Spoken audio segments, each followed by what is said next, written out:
তোমরা কখনো ভেবে দেখেছো যে ছাদের ওপরটা, সাধারণ বাড়ির ওপরের ছাদটা সমতল হয়, আর মন্দিরের যে ওপরটা ছাদটা সেটা কীরকম হয়?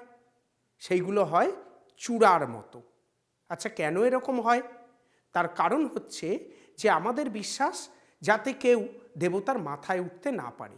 তো এই যে চূড়া, গম্বুজ এইগুলো যে তৈরি হয়েছে বিভিন্ন ধর্মস্থানে, এইগুলোকে নিয়ে স্থাপত্য শিল্পের নতুন নতুন রীতি তৈরি হয়েছে। তার মধ্যে একদম আমাদের বাংলার একটি স্থাপত্য রীতি মন্দিরের জন্য, সেটা হলো পঞ্চরত্ন মন্দির। তো পঞ্চরত্ন মন্দির কাকে বলে?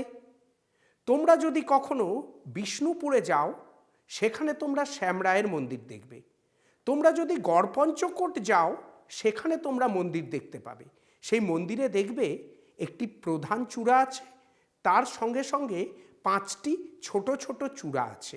এই চূড়াগুলিকে বলা হয় রত্ন, আর এই যে 5টা ছোট ছোট চূড়া, এই নিয়ে পঞ্চরত্ন মন্দির। বাংলার স্থাপত্য শিল্পের এটা গুরুত্বপূর্ণ বৈশিষ্ট্য। এর সঙ্গে সঙ্গে তোমরা কি দেখতে পাবে?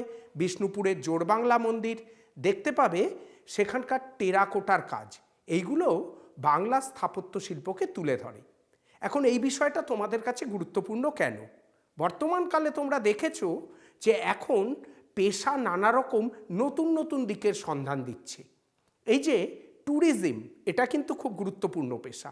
বা অনেকে দেখেছো ট্র্যাভেল ব্লগ করছে, প্রচুর ইউটিউব ভিউ হচ্ছে। তোমরাও নিশ্চয়ই অনেকে স্বপ্ন দেখো আমারও একদিন এরকম ভিউয়ার হবে। তো তোমরা কি করে ভালো কন্টেন্ট বানাবে, তার জন্য কিন্তু এই শিক্ষাগুলো খুব গুরুত্বপূর্ণ।